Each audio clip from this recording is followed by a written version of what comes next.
हे श्रोताओं, आज हम सुनने जा रहे हैं एक ऐसा दिव्य ग्रंथ जो जीवन और मृत्यु दोनों के रहस्यों का उद्घाटन करता है। एक ऐसा ग्रंथ जिसे सुनने मात्र से ही पापों का नाश होता है और आत्मा को मोक्ष का मार्ग प्राप्त होता है। ये ग्रंथ है गरुड़ पुराण। कहा गया है, गरुड़ पुराणम तु य पठ्येत श्रावयेत वा पापक्षयम लभते। अर्थात जो गरुड़ पुराण का श्रवण करता है उसके समस्त पाप नष्ट हो जाते हैं। अध्याय 1, गरुड़ पुराण की उत्पत्ति। एक समय भगवान विष्णु अपने वाहन गरुड़ को आत्मा और मृत्यु का रहस्य समझा रहे थे। गरुड़ ने प्रश्न किया, हे प्रभु, मनुष्य मरने के बाद कहां जाता है? आत्मा का क्या होता है और जीवन का सच्चा उद्देश्य क्या है? तब भगवान विष्णु ने कहा, हे गरुड़, यह संसार कर्मों का क्षेत्र है। हर आत्मा अपने कर्मों के अनुसार सुख या दुख भोगती है। मृत्यु अंत नहीं, बल्कि एक यात्रा की शुरुआत है। इसी संवाद को गरुड़ पुराण कहा गया। यह केवल मृत्यु की कथा नहीं, बल्कि जीवन के दर्शन का ग्रंथ है। अध्याय 2, मृत्यु का आगमन। जब मनुष्य की आयु पूरी होती है, तब यमदूत उसके पास आते हैं। जो व्यक्ति पवित्र कर्म करता है, उसके पास देवदूत आते हैं, दिव्य, शांत और सुगंधित।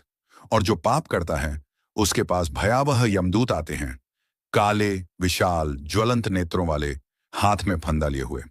मृत्यु के क्षण में आत्मा अपने कर्मों के अनुसार भीतर से खिंचकर शरीर से बाहर निकलती है। यह प्रक्रिया अत्यंत सूक्ष्म और पीड़ादायक होती है।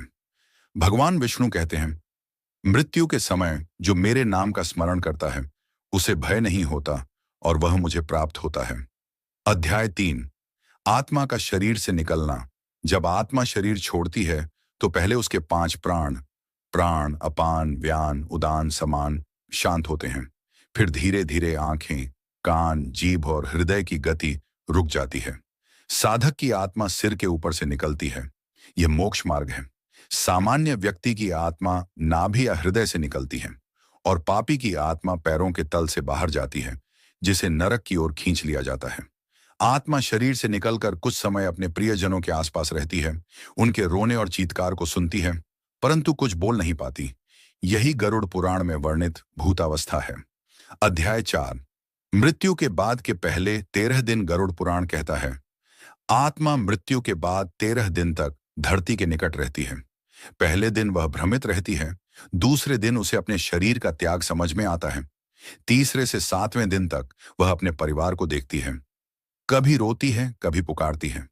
8वें दिन से धीरे धीरे वह यमलोक की यात्रा की तैयारी करती है। इस दौरान जो परिजन श्राद्ध और तर्पण करते हैं, वह आत्मा के लिए भोजन और जल का कार्य करता है। इसलिए कहा गया है, श्राद्ध कर्म आत्मा की यात्रा का ईंधन है। अध्याय 5, यमलोक की यात्रा। यमलोक की यात्रा अत्यंत कठिन होती है।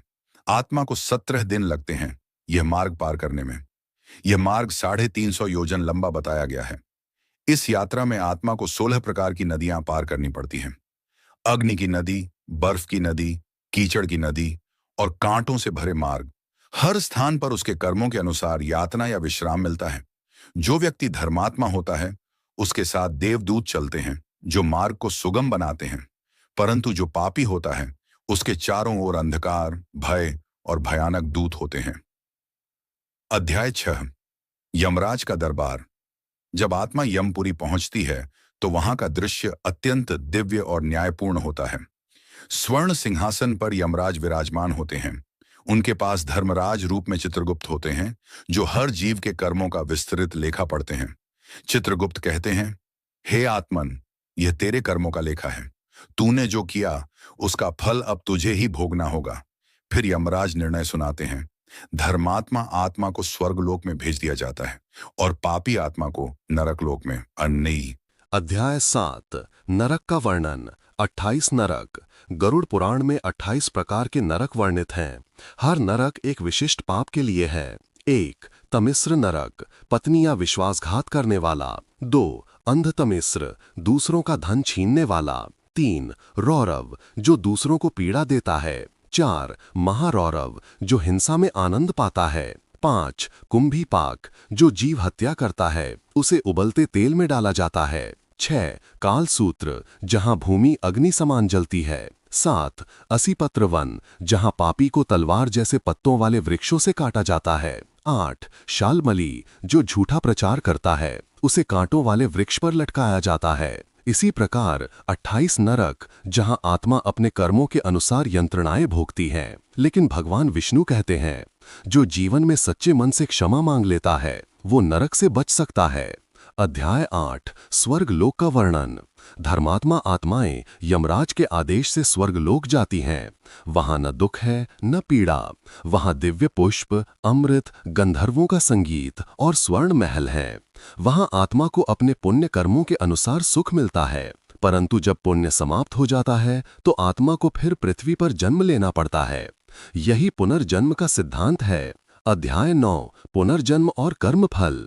भगवान विष्णु कहते हैं जो जैसा कर्म करता है वैसा ही जन्म उसे मिलता है। जो व्यक्ति दयालु, सत्यवादी और धर्मात्मा होता है वो फिर श्रेष्ठ कुल में जन्म लेता है। जो दूसरों को पीड़ा देता है वो नीच योनि में जन्म लेता है, कभी पशु कभी पक्षी। कर्म ही आत्मा का साथी है, न धन न परिवार, केवल कर्म ही उसके साथ जाता है।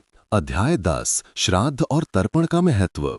गरुड़ पुराण में कहा गया है श्राद्धम तो पित्राणाम मुक्तिदायकम।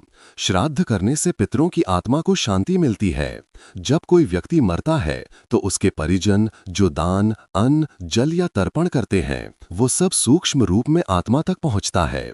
यदि ऐसा न किया जाए तो आत्मा को भूख प्यास की पीड़ा होती है। इसलिए गरुड़ पुराण कहता है श्राद्ध केवल रस्म नहीं, आत्मा की सहायता है। अध्याय 11, दान, धर्म और मोक्ष का मार्ग। भगवान विष्णु गरुड़ से कहते हैं दान ही वो नौका है जो जीव को संसार सागर से पार कराती है। किसी भूखे को भोजन देना, किसी प्यासे को जल देना, किसी दुखी की सहायता करना, ये सब पुण्य कर्म हैं जो मृत्यु के बाद आत्मा की रक्षा करते हैं। जो व्यक्ति बिना अहंकार के दान करता है वो सीधे वैकुंठ लोक को प्राप्त करता है। अध्याय 12, मृत्यु के समय स्मरण। गरुड़ पुराण कहता है जिसने जीवन भर भगवान का स्मरण किया उसके लिए मृत्यु केवल द्वार बन जाती है मोक्ष का। मृत्यु के अंतिम क्षण में जो नारायण नाम लेता है वो सीधे विष्णु लोक जाता है। इसलिए कहा गया है अंत काले च मामेवा स्मरण मुक्त्वा कलेवरम। गीता 8:5। अध्याय 13, मृत्यु से पहले की तैयारी। जो व्यक्ति जीवन भर सत्य, भक्ति और सेवा में लगा रहता है वो मृत्यु के समय शांत रहता है। वो जानता है कि ये शरीर नश्वर है पर आत्मा अमर है। गरुड़ पुराण सिखाता है मृत्यु से डरना नहीं चाहिए बल्कि उसे जीवन का एक चरण समझना चाहिए। अध्याय 14, गरुड़ पुराण का सार। गरुड़ पुराण का सार यही है कि मृत्यु अंत नहीं बल्कि आत्मा की अगली यात्रा की शुरुआत है। जो व्यक्ति धर्म, दया, सत्य और ईश्वर भक्ति के मार्ग पर चलता है वो इस चक्र से मुक्त हो जाता है। अंततः आत्मा परमात्मा में विलीन होती है। यही मोक्ष है। समापन प्रार्थना। नारायणं नमस्कृत्य नरं चैव नरोत्तमं देवीं सरस्वतीं व्यासं ततो जयमुदीरयेत्। हे प्रभु विष्णु, हमें धर्म के मार्ग पर चलने की शक्ति दो। हमें मृत्यु का भय नहीं, मोक्ष की इच्छा दो। आप ही हमारे आदि हैं, आप ही अंत और आप ही सत्य हैं। जय श्री हरि। गरुड़ पुराण श्रवण मात्र से पापों का नाश होता है।